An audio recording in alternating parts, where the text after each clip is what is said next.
दामोदर अष्टक हम श्रवण कर रहे हैं। तो चल रहा है हमारा पंचम श्लोक पूरा हो चुका है। कल यहां अंदर बताया गया था, यहां सनातन गोस्वामी पाद सत्यव्रत मुनि का प्रमाण देकर दे रहे हैं। किन के लिए? जो रागानुग साधक हैं, जो साधक रागानुग हैं उनके लिए। रागानुग मीन्स अपने रस के अनुसार। रस तो 5 रस है, परंतु सबका 5 रस नहीं हो सकता कि हर किसी का एक निश्चित रस होता है उस रस के अनुरूप। या तो सख्य रस का है, या दास्य रस है, या सख्य है, या वात्सल्य है, या मधुर है। 2-3 नहीं हो सकता। कभी कभी होता है केवला रति, संकुला रति, 2 प्रकार की होती है। जैसे नॉर्मली एक व्यक्ति का एक ही भाव होता है, दास्य भाव होगा या सख्य भाव होगा। कभी कभी देखा जाता है कि एक भक्त में 2 भाव होते हैं, उसे कहते हैं संकुला रति। जहां संकुला रति होती है वहां पर भी जिसकी प्रधानता होगी उसके अनुसार ही उसका क्या परिचय दिया जाएगा, है ना। अर्जुन के अंदर सख्य रस भी है और दास्य रस भी है। प्रधानता किसकी है? दास्य रस की। तो वो किस रस के भक्त कहलाए? दास्य रस। उद्धव जी के अंदर भी सख्य भाव भी है और दास्य भी है। उनका परिचय कैसे पाया जाता है? दास्य के अनुसार, है ना। परंतु कुछ ब्रजकुल लोग ऐसे जिनके अंदर एक ही भाव रहता है। ब्रजवासी राधिका जी का एक ही भाव, सखाओं का एक ही भाव, इसलिए संकुला रहती और केवला रहती। तो 2-3 यदि किसी में 2-3 भाव भी देखे जाते हैं, परंतु उसका परिचय एक से ही होगा। तो इसलिए कह रहे हैं यहां पर हर किसी का एक निश्चित भाव रस होता है। कोई ये ना समझे जिस भाव से साधन करे वैसे हो जाएगा, ऐसा नहीं होता। यदि कोई साधन कर रहा है सख्य भाव से तो सखा बन जाएगा, दास्य भाव से दास्य बन जाएगा, ऐसा नहीं होगा। जिसका जो भाव है वही भाव की सिद्धि होगी, उसके ऊपर बढ़ेगा नहीं हो। ये नियम सामान्य है। फिर यदि भगवान की कृपा हो, भगवान तो फिर कुछ भी कर सकते हैं। जो भाव चेंज कभी नहीं होता। अब भगवान सर्वसमर्थ हो, कर सकते हैं, वो करेंगे नहीं। इसलिए कह रहे हैं जिसका रस है, जो जिस रस का भक्त होता है, अर्थात जो जिसके रस का भक्त है उसका उसी रस के प्रति लोभ होगा। यदि किसी का लोभ मधुर रस के प्रति हो चुका है तो ये मान लो कि वो मधुर रस का भक्त है। स्वरूपतः वो सखी है या मंजरी है। यदि उसका लोभ सख्य रस के प्रति हो जाता है, समझो इसका स्वरूपतः कौन है? भगवान का सखा है। ये सामान्य बात कह दी। परंतु ये लोभ का जो लक्षण है ये कब दिखेगा? अभी दिखेगा क्या? नहीं, अभी नहीं दिखेगा। ये कब दिखेगा? अभी हमारी क्या समस्या है? जो रस सुनो वही रस हमको अच्छा लगता है। दास्य वैसा लगता है। हनुमान की महिमा सुनते हैं तो हनुमान हनुमान जी बड़े अच्छे लगने लग जाते हैं, है ना। सख्य रस भी अच्छा लगता है, वात्सल्य भी अच्छा लग रहा है ना। परंतु ऐसा नहीं। परंतु इसका ये अब किस भाव का है वो कब पता चलेगा? निष्ठा रुचि में हल्का सा अंकुर पड़ेगा। कल पढ़ा था मैं, रुचि में रागानुग भक्ति का अंकुर पड़ता है, आसक्ति में पुष्ट हो जाता है। कहां पड़ा? जीपीटी में पड़ा। कमाल है, ये भी दे रखा है, घोड़ी स्नान दे रखा है उसमें। हद है, हद की भी हद है यार। और करेक्ट है, बिल्कुल मानना पड़ेगा, जिसने बनाया उसको सत सत नमन है, हैं? जब रुचि में प्रवेश कर जाता है उसमें हल्का सा राग भक्ति का अंकुर पड़ जाता, अंकुर, फिर अंकुर बस हो गया। जैसे हम बीज बोते हैं ना, तो अंकुर फूटता, पता नहीं चलता ये गेहूं का है या फिर चने का है, पता नहीं चलता उसको। आसक्ति में वो पुष्ट हो जाता है, अब दिखता है, पते दिखाई पड़ रहे हैं। भाव में पूर्ण अवस्था को, प्रेम में पूर्णतम अवस्था प्राप्त हो जाती है। तो रुचि की अवस्था में भी हल्का सा अनुभव हो सकता है, परंतु अनुभव कौन करेगा? हम करें क्या?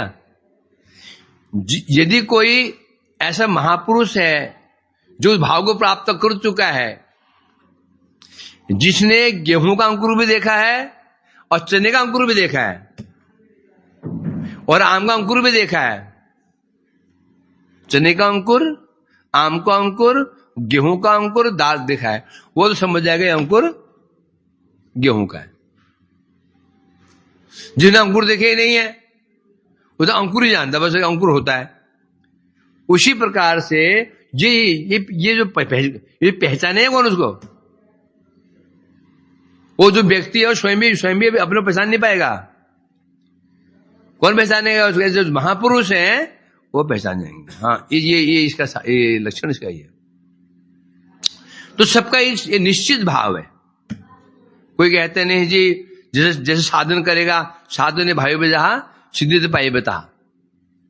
इसका अर्थ कर लेते हैं, साधन में जो हम भावना करते हैं सिद्धि में वही प्राप्त हो जाता है। यदि ऐसे हुआ ना, सर वैकुंठ खाली पड़ जाएगा। कौन पागल है कि हाथ जोड़ खड़ा रहेगा? किसी इच्छा नहीं होती आनंद ले, वैकुंठ में क्या हाथ जोड़े खड़ो, न हंस सकते हो न मजाक कर सकते हो, तो कहां पहुंच जाएंगे? ब्रह्म पहुंच जाएंगे। हैं? तो इसका तात्पर्य क्या है? पीछे गया था बृहद भागवतामृत में, तीव्रता से साधन जो तुम जिस गति से करोगे सिद्धि उतनी गति से मिलेगी। ये भाव, इसका अर्थ ये पीछे किया गया था। इसका अर्थ ये नहीं है तो साधन जो तुम साधन में भावना करोगे वही मिल जाएगा, ऐसा कभी नहीं होगा। चलिए कह रहे हैं ये लिखा है वो आसक्ति की अवस्था से बोला है, साधन है भाव भेजा नीचे वालों के लिए पता ही नहीं चलेगा ना, पता ही नहीं चलेगा उसको क्या है। आसक्ति में जब पहुंच जाता है और वो भी फिक्स होगा, वो भी चेंज नहीं होगा। यदि आसक्ति अवस्था में वो शक्य नहीं बनेगा। ऐसा हो जिसका वो भाव है वही भाव प्राप्त करेगा, लाख चेष्टा कर ले।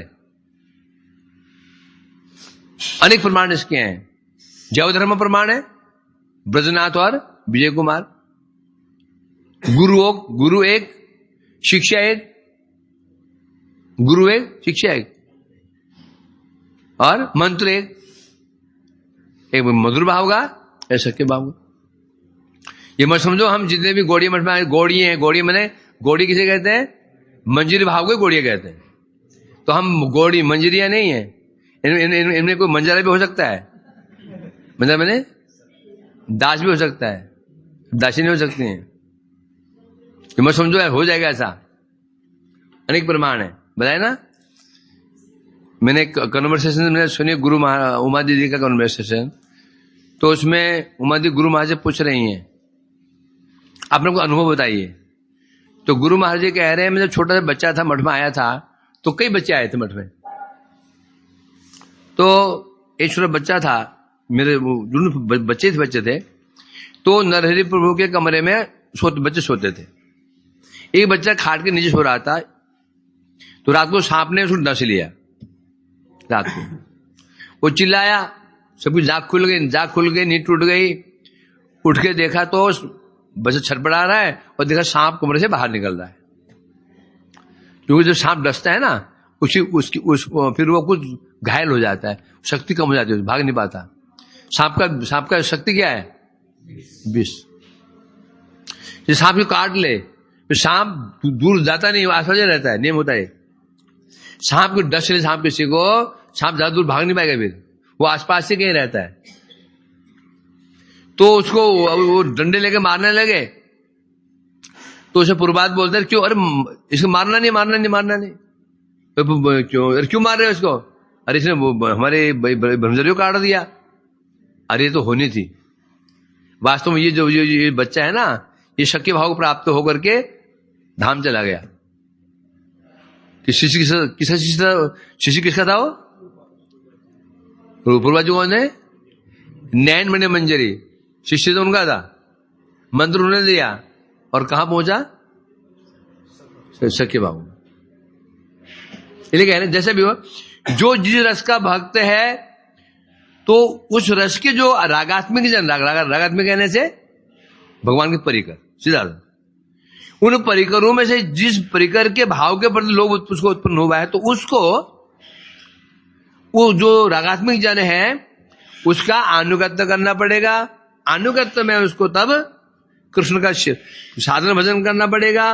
करते करते करते करते जो उसका भाव है, अभी लोभी उत्पन्न हुआ है ना, तो फिर उसी भाव में वो उन्नत होता है। तो ये यहां व्यवस्था बताइए यहां पर। तो अब आता है अगले श्लोक में, क्योंकि दिन 3 श्लोक 3 श्लोक कितने? 3 एक दिन 3 दिन अभी 3 है। नमो देव दामोदरानंत विष्णु प्रसीद प्रभु दुख जालाब्धि मग्नम कृपा दृष्टि वृष्टियाति दीनम बतानु गृहाणेश मामज्ञ मेधक्षी दृश्य। अब कहां शुरुआत की थी? चरणों से होते होते शुरुआत की पूरे स्वरूप पे, वो भी मनसी साहस और बड़ा, लालच और बड़ा, पहुंच गए मुखमंडल पे। और मुखमंडल का भी दर्शन कर कहां जाते हैं? मनसी इदंते मुखामोजम अव्यक्त नीलय। फिर मनस्या विरास्ताम मनमयी। थोड़ा सा हिम्मत और बढ़ गई। पहली जो डिमांड की, कहेंगे कहीं कृष्ण नाराज हो जाए, अच्छा तो इतनी हिम्मत। नमामि कहा, नमामि नामे क्या हो गया? उनकी चरण वंदना कर रहे थे, डरते डरते वंदना की। इदंते वपुरनाथ, ये सुनकर भी कृष्ण मुस्कुराए, हिम्मत और बढ़ गई। कहां चला गया? मुखमंडल पे। कृष्ण और खुश हो गए। मतलब हिम्मत और बड़ी, कहां तो बात चली गई थी? बिंबाधरम। अभी भी सब कुछ ये क्या चाहते हैं? ये हृदय में इन्हें शासन नहीं कर पा रहे हैं कि साक्षात दर्शन दे दो। मनसी आविरास्ता। अब थोड़ा और लोभ और बढ़ गया है। अब क्या मांग रहे हैं? नमो देव दामोदर अनंत। यहां से कह रहे हैं हे कृष्ण। आप क्या बता रहे हैं? अक्षी दृश्य। अभी तक मनसी आविरास, मनसी आविर, मन में आविर्भूत हो, आविर्भूत मन में। अब सदा अक्षी दृश्य। अक्षी मतलब नेत्रों में दर्शन दो हैं। अब क्या शब्द आ गया? दृश्य। आप मेरे दृश्य बन जाओ, अक्षी दृश्य बन जाओ, आंखों के दृश्य बन जाओ। भगवान कौन है? दृश्य। किसके दृश्य है? नेत्रों के। तत्वतः अब यहां तो ऐसा लग रहा है कि नेत्र दृष्टा हुए और भगवान दृश्य बन गए, है ना? ये तो लीला क्यों कहा गया? वैसे वास्तव में दृष्टा कौन है? भगवान। दृश्य कौन है? जीव और जगत। जीव और जगत दृश्य है किसका? भगवान का। भगवान हमको देखेंगे, हम दृश्य हैं। कहां जा रहे हो जी? कहां जा रहे हो? भाग ले भागम भाग। कहां जा रहे हो जी? राधा रमण का दर्शन करने जा रहे हैं? दर्शन करने जा रहे हैं। तो दृष्टा कौन हुआ? दर्शक कौन हुआ? हम बन गए। भगवान क्या बन गए? दृश्य बन गए। कहां जा रहे हो जी? दामोदर के दर्शन करने जा रहे हैं। तो हम क्या बन गए? जो दर्शन करता हो दृष्टा बन गया, तो दिख रहा दृश्य बन गया। समझेंगे नहीं? होना क्या चाहिए? हम दृश्य हैं, भगवान दृष्टा हैं। हम अपने आप को दिखाने जा रहे, प्रभु जैसा हूं आपका हूं। गुणलेस नाम ना पाओ भी जब तुम्हें करो भी। जैसा हूं, दीनहीन पापी ताबे आपके सामने पड़ा हूं, कृपा दृष्टि करो मुझ पे, स्कैनिंग करो। जो पाप ताप है, भगवान एक दृष्टि डालो। स्कैन क्या करता है? जब कौन है ना कंप्यूटर में वो वायरस आया तो स्कैन करता हो स्कैन कर, जो गंदगी होती है साफ। हम क्यों जाते हैं? प्रभु कृपा दृष्टि कीजिए, स्कैन कीजिए, जो अंदर जो पाप ताप है एक झटके में साफ हो जाए। तो क्या बोलोगे? कहां जा दर्शन करने जा रहे हो? क्या अपने आप को दिखाने जा रहे हैं? क्या करने जा रहे हैं? दिखाने जा रहे हैं भगवान को। जाते हैं हम डॉक्टर के पास क्यों जाते हैं? डॉक्टर क्यों जाते हैं? दिखाने के लिए। देखिए मेरे को क्या हो गया। तो भगवान तो वैद्य है ना, हम तो पेशेंट है। इसलिए कह रहे हैं यहां पर, हे प्रभु अब अक्षय दृश्य देखो। अब यदि साध्य बढ़ गया, साधन में बढ़ेगा। साध्य बढ़ गया तो साधन भी अब बढ़ेगा। साध्य इतना सा है, साधन भी इतना ही होगा। साध्य इतना, साधन बड़ा, साध्य बड़ा। अब ये बहुत बड़ा साध्य हो गया। क्या साध्य हो गया? अक्षय दृश्य। अब विचार किया उन्होंने, मैं तो बोल तो दिया मैंने, आप कृपा करें मुझे दर्शन, साक्षात दर्शन दो। अब दर्शन कैसे होगा? अब ध्यान से तो होगा नहीं। विचार किया कीर्तन। अब कीर्तन की व्यवस्था करनी पड़ेगी। अब इस श्लोक में कीर्तन की व्यवस्था है। नाम कीर्तन। नमो देव दामो दरानंत विष्णु प्रसीद प्रभु दुख जालाब्धि मगन कृपा दृष्टि वृष्टिया अति दीनम बतानु गृहाणेश मामज्ञ में दग्ध। अब यहां पर कीर्तन कर रहे हैं। कीर्तन किसे कहते? नाम कीर्तन। पहला शब्द आया देव। क्या? आपको प्रणाम है। आप कौन है? देव है। टीका आगे टीका में अभी क्लियर करेंगे, ऐसे बोला हूं। आप कौन है? दामोदर, अर्थात हे देव, हे दामोदर, हे अनंत, हे विष्णु। ये क्या है? ये संबोधनात्मक कीर्तन। हे देव, हे दामोदर, हे अनंत, हे विष्णु, हे प्रभु, ये सब आप कीर्तन किया जा रहा है।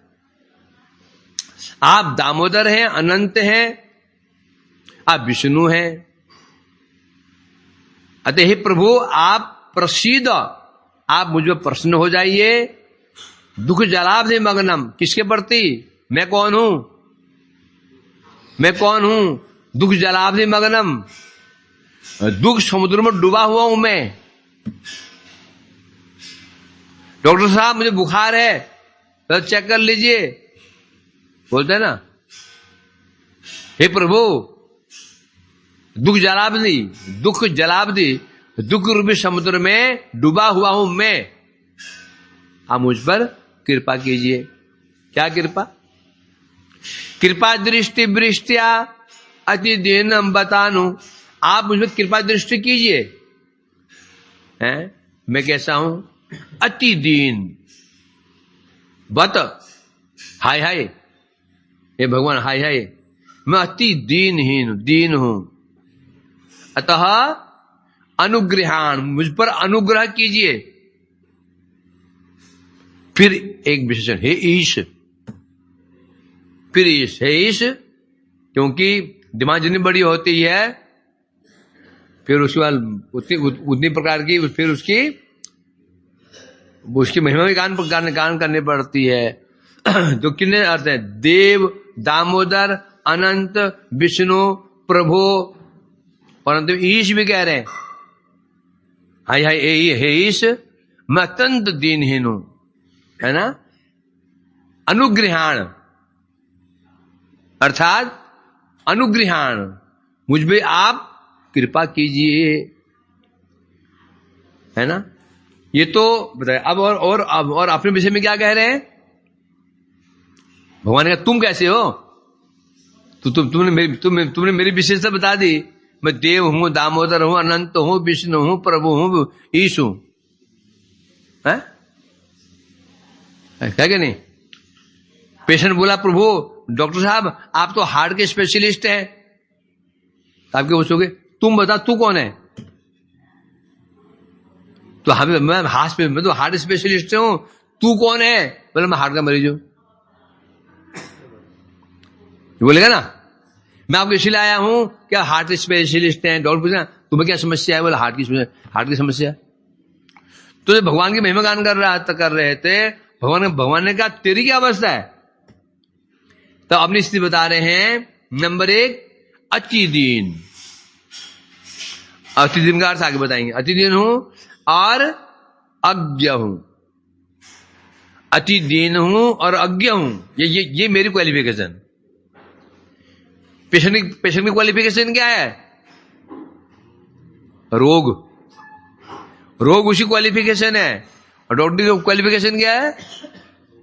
रोग का निवारण करना। तो यहां पर साधक की क्वालिफिकेशन क्या होनी चाहिए? दीनता। यह नहीं कि क्या क्वालिफिकेशन होनी चाहिए? सब तत्व ज्ञान होना चाहिए उसको, तत्व ज्ञान होना चाहिए। ये क्वालिफिकेशन नहीं है। भक्ति की क्वालिफिकेशन क्या चाहिए? दीनहीन है। सुनांद भी सुननी चाहिए ना, तरोरी विशेषणों अमानी मानी, 4 योग्यताएं होनी चाहिए। ये 4 योग्यताएं होनी चाहिए।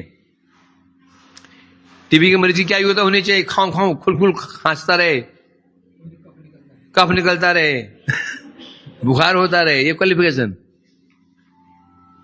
है। तो बता रहे हैं जो साधक है तो उसकी योग्यता क्या होनी चाहिए? बता रहे हैं मेरी क्या योग्यता है? नंबर 1 अति दीन हूं, नंबर 2 अज्ञ हूं। बस मेरी ये योग्यता है। अर्थात मैं आपके योग्य हूं। क्या हूं? मैं आपके योग्य हूं। मतलब क्या? हे डॉक्टर साहब मुझे मैं हार्ट का पेशेंट हूं, आपके योग्य हूं। इसलिए कह रहे हैं मैं अज्ञ हूं, आप कृपा करके मुझे अक्षी दृश्य। अब हृदय में काम नहीं चलेगा, बहुत हो गया। अब तो मैं साक्षात आंखों से दर्शन करना चाहता हूं। ये भाव हुई। माता टीका में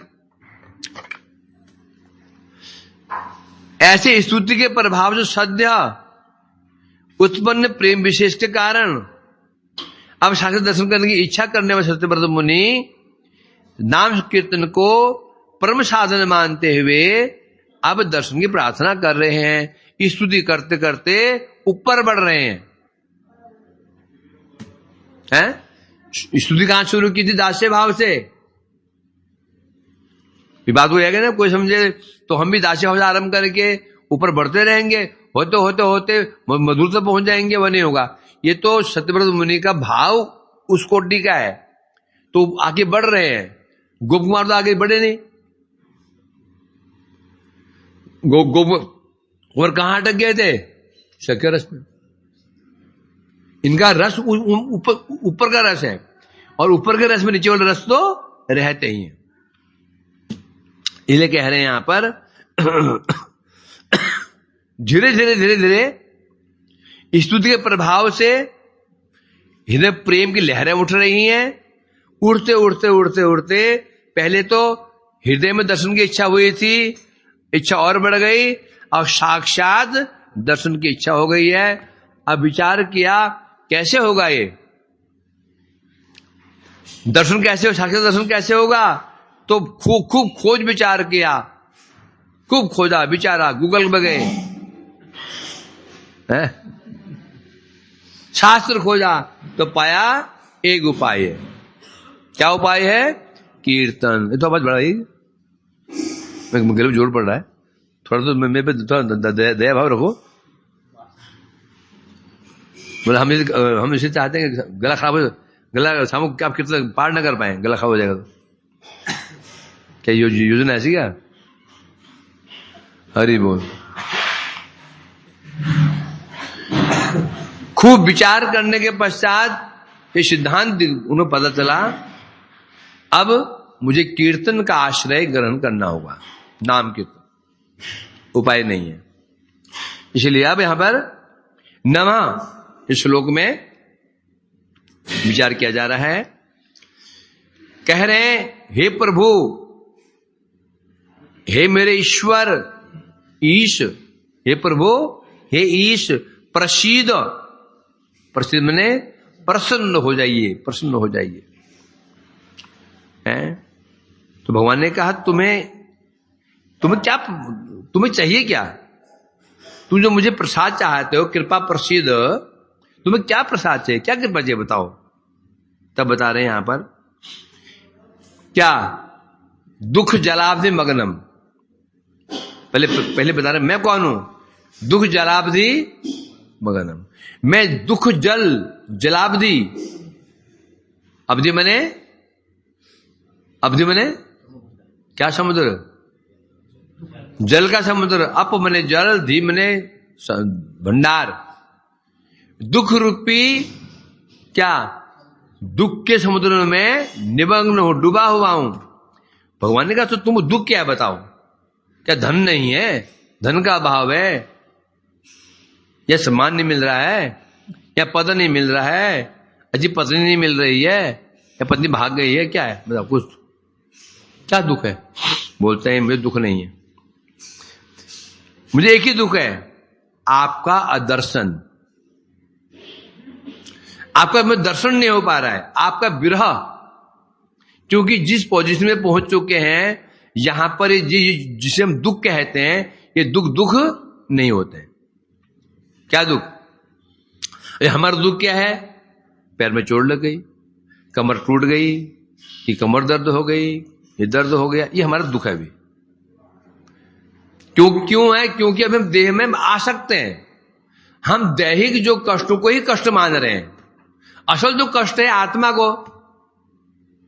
क्योंकि अभी हम अनुभूति शरीर की अनुभूति है, तो शारीरिक कष्टों को कष्ट मानेंगे, अनुभूति हो जाएगी आत्मा की, फिर आत्मा के कष्ट को कष्ट मानेंगे।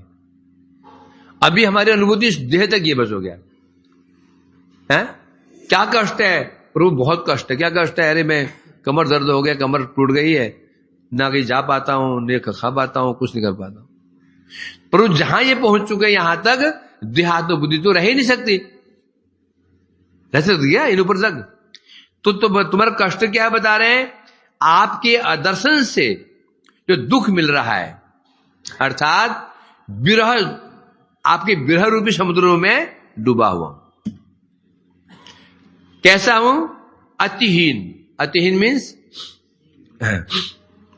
मीन्स अर्थात हीन मने रहित।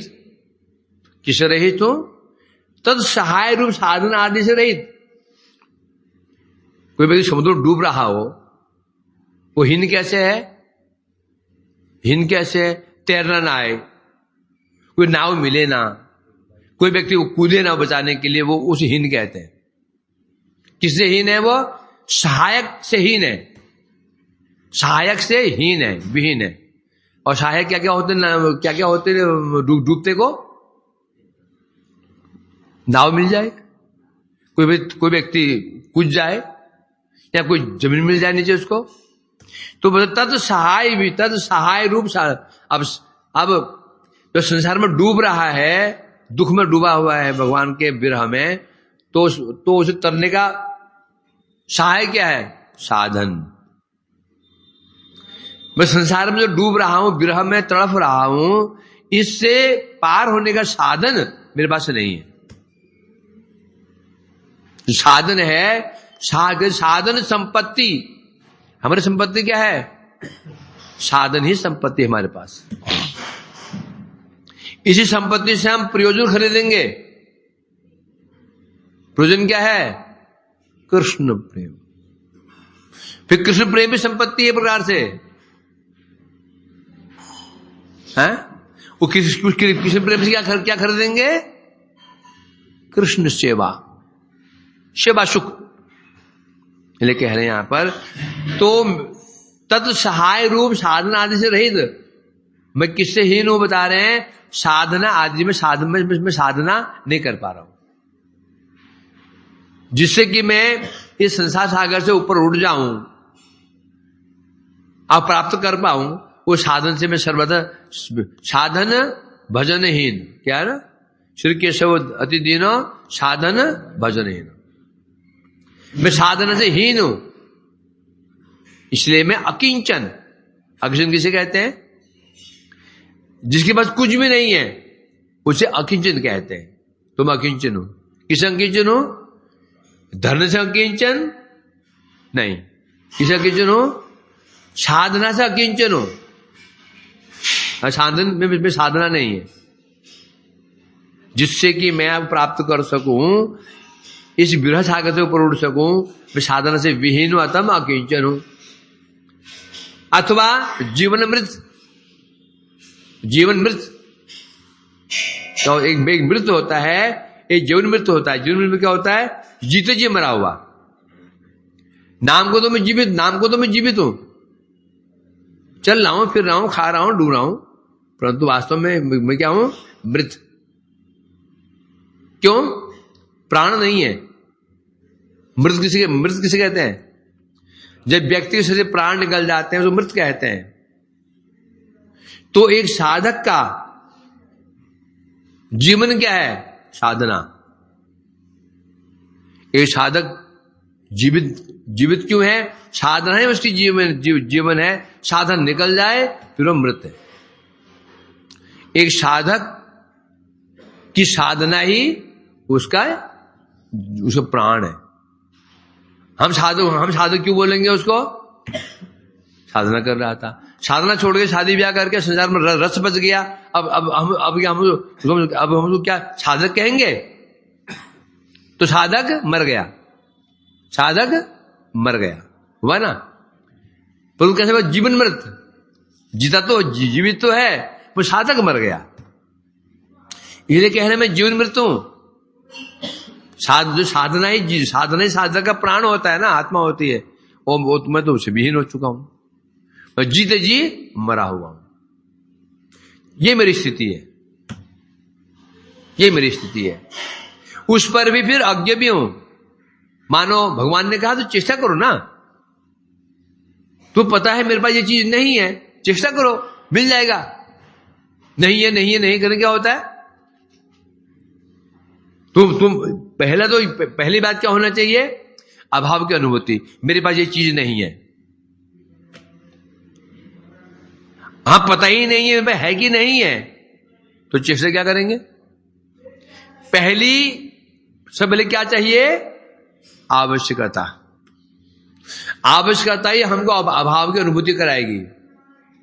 यदि हमको आवश्यकता है रसगुल्ले की, नहीं है, हाय नहीं है, हाय रसगुल्ला नहीं है, हाय मोबाइल नहीं है, हाय मोबाइल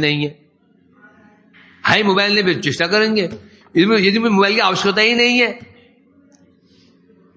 तो अभाव की अनुभूति होगी। अभाव की अनुभूति नहीं होगी तो फिर क्या मैं चेष्टा करूं मोबाइल के लिए? करूंगा नहीं। तो इसलिए कह रहे हैं सबसे समस्या मेरी ये है, मैं अज्ञ हूं। किसके विषय में अज्ञ हूं?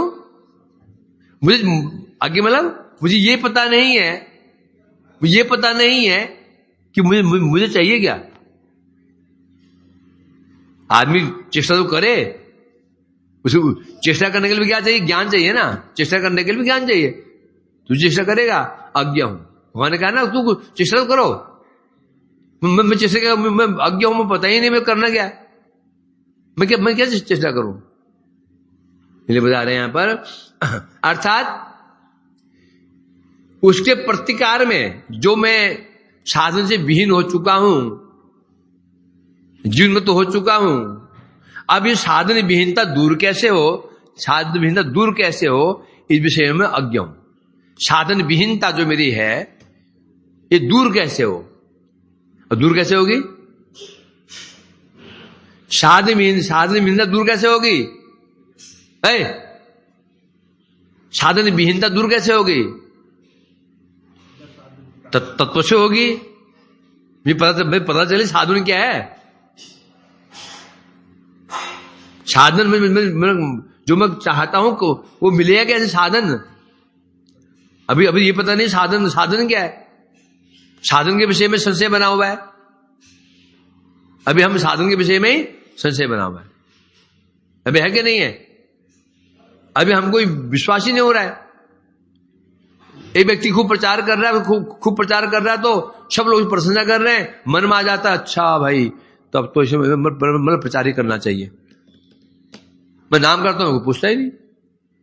फिर दिखा कि एक व्यक्ति खूब नाम कर रहा है, बूढ़ी लोग प्रशंसा कर रहे हैं उसकी, नहीं नाम का आश्रय नाम करना चाहिए। फिर देखा कहीं पहुंचा को सेवा कर रहा है, तो नहीं सेवा ही हमारा साधन है। बिना कहां पहुंच गया? सेवा में।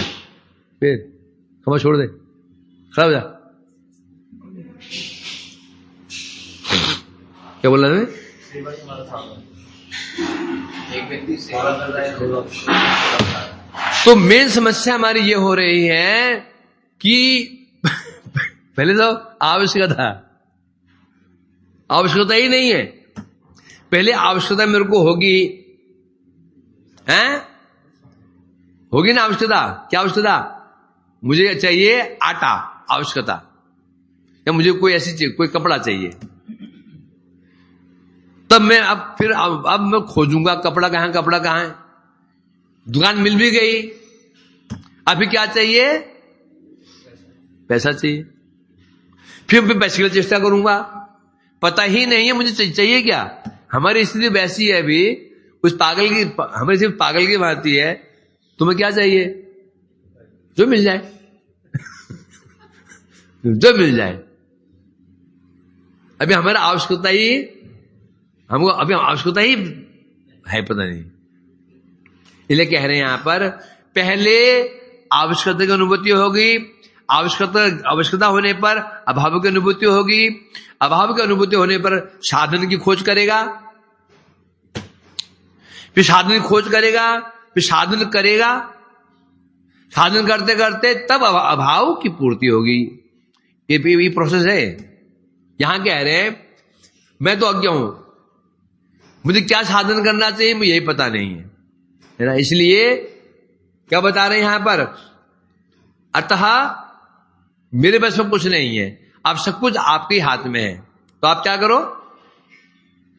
कृपा दृष्टि वृष्टि आती, कृपा दृष्टि वृष्टिया, आप मुझ पर कृपा दृष्टि कीजिए। मेरे पास कुछ नहीं है ना, मुझे ये ज्ञान है साधन क्या करना चाहिए। अज्ञ, सर्व अज्ञ हूं मैं। कृपा दृष्टि अर्थात मुझ पर कृपा पूर्वक निरीक्षण क्या करो? कृपा दृष्टि करो। है कृपा दृष्टि अमृत, किसकी अमृत की दृष्टि करो? अमृत की। अमृत क्या है? उन भगवान की दृष्टि ही अमृत है। वर्षा करो और करके दुख सागर से मेरा क्या करो? मुझे जीवित कर दें। जीवित मीन्स यहां पर मृत की जो यहां मृत क्या था? साधना विहीनता। आप कृपा कीजिए और कृपा करके जो मैं मरे हुए के समान हूं मुझे जीवित कर दीजिए। अर्थात मेरे बस में तो है नहीं है। इसी प्रसाद को, इसी कृपा को अभिवंजित कर रहे हैं। भगवान ने कहा तू बताओ, अब तुम क्या कृपा करूं बताओ, हैं? तो बता, तो सीधे सीधे ये नहीं कह रहे हैं अब मुझे मुझे मुझे मुझे साधन बताइए, नहीं कह रहे। सीधा कह रहे क्या? आप मेरे दृष्टि के नेत्र गोचर हो जाइए। अक्षी दृश्य मतलब अक्षी में नेत्र, दृश्य में गोचर। आप नेत्र गोचर हो जाइए। अब यहां कह रहे हैं तो घुमा फिरा के ये बात क्यों? पहले बोल देते, पहले श्लोक बोल देते, पहले न वरम देव मोक्ष न मोक्ष वधिंगा, फिर इधर देव पुरनाथ इधर मुखम भोजम मनसी कर रहे थे। पहले बोल देते प्रभु हमको दर्शन दे दो। पहले इन्हें घुमाया क्यों? कारण है। कारण क्या है? यदि पार्थिव वस्तु दुर्लभ हो, पार्थिव वस्तु दुर्लभ हो तो सहसा उसका निर्देश नहीं करना चाहिए। पार्थिव वस्तु मतलब जो हमें चाहिए बहुत दुर्लभ वस्तु हो, झट के प्रारंभ में ही उसका निर्देश नहीं करना चाहिए। समझे कि नहीं? कह दो ना ये तुमको 5 रुपए चाहिए, पहुंच जाओगे, सिर्फ 5 रुपए दे दो, बोलोगे ये करना है वो करना है ये करना है। अब चाहिए तुमको 10,000 रुपया। प्रभु जी मैं ना हॉस्पिटल गया था, डॉक्टर दिखाया, डॉक्टर ने दिखाया यही रिपोर्टें चाहिए। फिर मैंने पता किया प्राण पहुंचे तो ये 10,000 खर्चा है। 5 रुपए सीधे, प्रभु 5 रुपए दे दीजिए, बोलोगे? स्पष्टीकरण दोगे?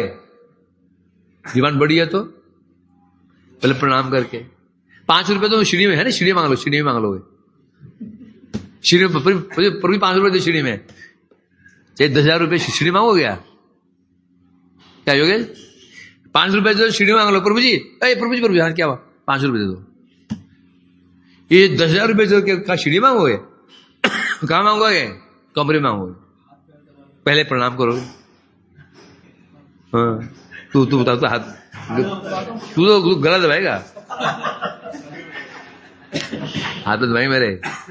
पहले झांके देखोगे प्रभु जी अभी किस मूड में है, सबसे पहले मूड देखते हैं।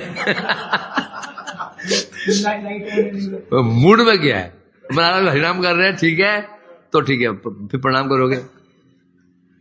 फिर पूछो कैसा ना हुआ भाई, यदि कोई मेरे पीछे चलता है तो मैं डर जाता हूं, और मेरे पीछे सीढ़ी चढ़ रहा हो मैं ऑर्डर जाता हूं, द्वार नॉक कर दो मैं ऑर्डर जाता हूं, और सामने खड़ा हो जाए ना हार्ट फेल हो तो बचता है मेरे में। इसका मतलब जो पीछे आ रहे हैं ये मांगने वाले हैं, ये मांगते हैं। तो सीधी सी बात है, जगत में हम देखते हैं प्रार्थना सामान्य होते हैं, हम उसके सामान्य ही मांग लेते हैं, पहले 5 रुपए दे दो। यदि प्रार्थना वस्तु बड़ी हो फिर हम क्या बोलते हैं, धीरे धीरे मैं यहां गया था वहां गया था, इसको दिखाया उसको दिखाया, इसको दिखाया उसको दिखाया, उसने वहां भेजा उसने वहां भेजा है। तो ये जो प्रार्थना वस्तु इनका है बहुत बड़ी चीज है। क्या प्रार्थना वस्तु है? साक्षात दर्शन। इसलिए वो झट नहीं मांगा उन्होंने, इसलिए कह रहे हैं यहां पर क्या, तो प्रार्थना वस्तु यदि दुर्लभ हो तो सहसा प्रारंभ में ही उसका निर्देश करना अनुचित है। अंतर्दर्शन से अब जो पहले उन्होंने क्या प्रार्थना की, अंतर्दर्शन, मनसी कहा ना। अब अंतर्दर्शन से साक्षात दर्शन की क्या महिमा है, यह हमने श्रवण किया। कहां श्रवण किया? बृहद भागवतमृत में। किनके मुख से सुना? पार्षदों के मुख, पार्षद जो भगवान के हैं उन्हें सुना ना हमने। अंतर्दर्शन से महत्व अधिक किसका है? साक्षात दर्शन। वहां बात कर गई है। तो इसलिए यहां इसलिए तो श्रेष्ठ क्या हुआ, साक्षात दर्शन अधिक दुर्लभ है, इसलिए उसको झट नहीं कह रहे हो। अब यहां प्रश्न उठता है, तो सीधे बोलते हैं हे कृष्ण दे दो, हे देव, हे दामोदर, हे अनंत, हे विष्णु, हे प्रभु, हे ईश, इतने नाम क्यों ले लिए, इतने हैं? जरूर क्या लेने की, एक नाम से हो जाना चाहिए था। तो जो विभिन्न उनके संबोधन किए उन्होंने, जो उसके जो हेतु हैं, अब यहां हमें संत गोस्वामी जी उनका स्पष्टीकरण दे रहे हैं कि सत्यव्रत मुनि ने इतने नाम क्यों लिए, इतने संबोधन क्यों किए। भाई जो देव है वही दामोदर है, वही अनंत है, वही विष्णु है, वही, तो फिर जब एक ही है तो इतने विशेषण देने की जरूरत क्या पड़ गई उनको, स्पष्टीकरण दे रहे हैं।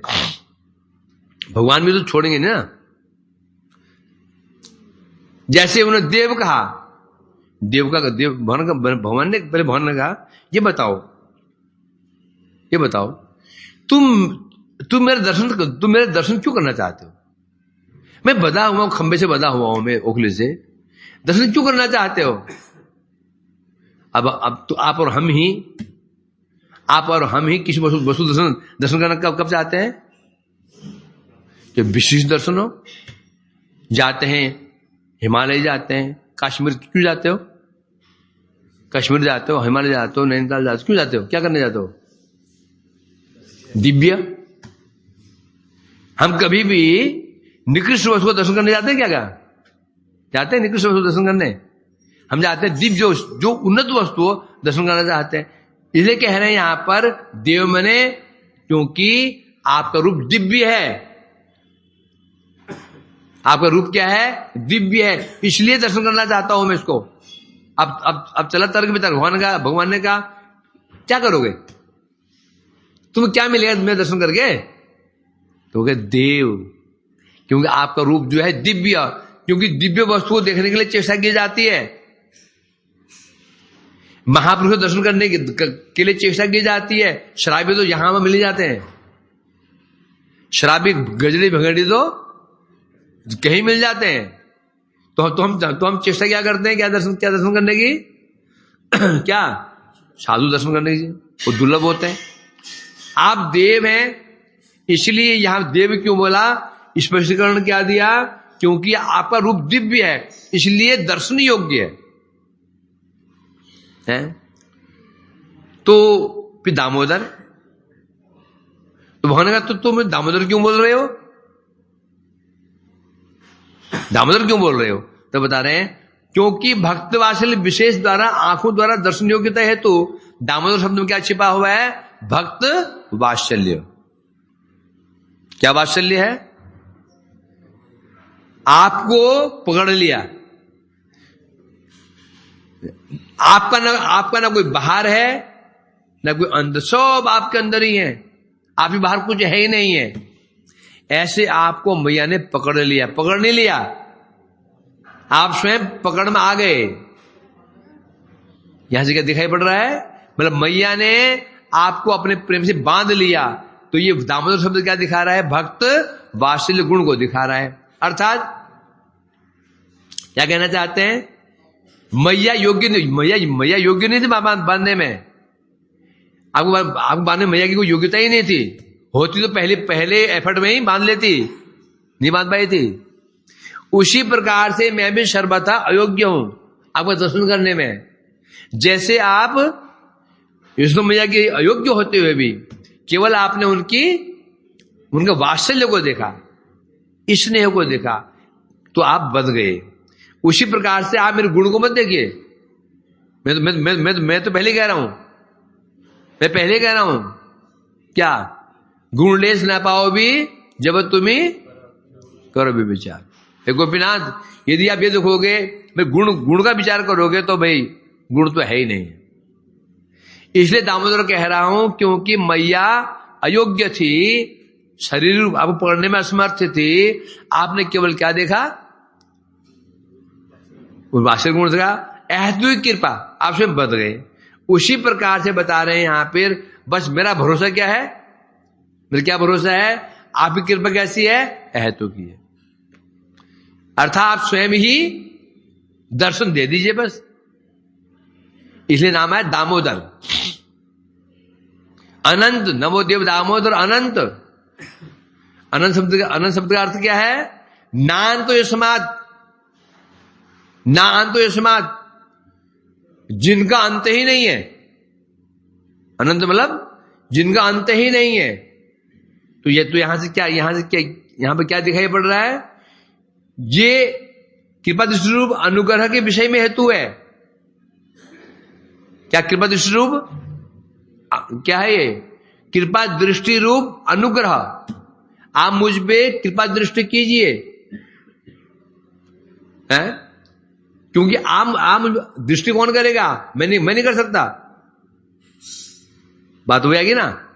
हम दर्शन नहीं कर सकते भगवान का, भगवान तो अनंत है। कहां जा रहे हो जी, दर्शन करने जा रहे हैं। अरे वो तो अनंत है, भगवान अनंत है कि नहीं है। दर्शन कैसे कर लोगे, कर सकते हो। दर्शन किसका होता है, कुछ सीमा होनी चाहिए। 10 फुट 20 फुट चौड़ा, 80 फुट बिल्डिंग, 100 फुट हो जाएगा, अनंत है वो तो दर्शन कैसे कर लोगे। इसलिए कह रहे हैं यहां पर, आप कृपा करके अनुग्रह कीजिए, मैं आपको क्या दर्शन करूंगा, आप अनंत हैं, आप ही मुझ पर कृपा करके दर्शन दे दीजिए। इसलिए बताया क्या अनंत, आप अनंत हैं, मैं दर्शन नहीं कर सकता, इसलिए बताया अनंत शब्द का अर्थ। फिर आए प्रभु, नमो देव दामोदर अनंत विष्णु प्रसीद प्रभु। अब प्रभु शब्द, प्रभु का अर्थ क्या है, प्रभु क्यों बोला उन्होंने, प्रभु माने होता है प्रभुता युक्त, जिसमें अद्भुत अत्यंत प्रभुता हो। प्रभुता माने क्या होता है, अत्यंत ऐश्वर्य हो, शक्ति हो, उसे प्रभुता कहते हैं। हे प्रभु है, राजा को भी प्रभु कहा जाता है। हे प्रभु, प्रभु अर्थ होता है जिसके अंदर प्रभुत्व हो। प्रभुत्व माने ऐश्वर्य हो, धन हो, बहुत प्रभुता कहते हैं। अर्थात आप कौन हैं, अचिंत्य अनंत अद्भुत महाशक्ति युक्त। आप कौन है, अचिंत्य अनंत अद्भुत महाशक्ति युक्त हैं, अर्थात समर्थ हैं। मुझमें कृपा करने में भगवान कहे, अरे मैं भला क्या करूं, मैं तो स्वयं बना हुआ हूं, तुम क्या कृपा करूं बताओ। तो आप कौन है, प्रभु है कि नहीं। भिखारी भी कहता है शेठ जी, क्या बोलता है, शेठ जी। तुम बोलता कि शेठ जी बोलता, शेठ जी तुमको बिहार में शेठ जी कहता है, भिखारी कब शेठ जी कहता है तेरे को, तेरे पास तो आएगा भी नहीं हो, आएगा ही नहीं हो।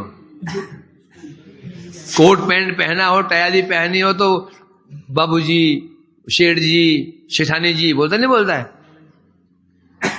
क्यों, वो समझ गए मालदार पार्टी है। इन्हें कह रहे हैं यहां पर, अर्थात क्या बता रहे हैं, हे प्रभु। प्रभु माने आप में अद्भुत शक्ति है, अनंत शक्ति आपके अंदर है, अचिंत शक्ति युक्त आप हैं। इसलिए तो ये किसका हेतु है, बता रहे हैं इंद्रिय अग्राह्य वस्तु की भी आंख द्वारा समय अभियान, अर्थात अचिंत शक्ति है। अचिंत मतलब चिंता नहीं कर सकता, अर्थात आपको आंखों से दर्शन नहीं किया जा सकता, परंतु आपकी अचिंत शक्ति है। आप कृपा करें तो आप अचिंत्य होते हुए भी आप चिंत। भगवान कैसे हैं, अचिंत परंतु चिंत भी है। कैसे चिंत हैं भगवान, कैसे हैं, अदृश्य हैं परंतु उनकी कृपा से दृश्य हैं। भगवान अग्राह्य हैं परंतु उनकी कृपा से ग्राह्य भी हैं। और भगवान क्या है, अदृश्य। मैं वैसे कह रहे हैं, मैं मेरी इच्छा है आपका मैं दर्शन साक्षात करूं। इच्छा क्या है, दर्शन साक्षात आंखों से करूं, और मेरी योग्यता तो है नहीं है। कैसे हो सकता है, अपराकृत वस्तु न है, प्राकृत गोचर हो गया। प्रभु और प्रभु में क्या है? प्रभु और प्रभु में क्या बोलते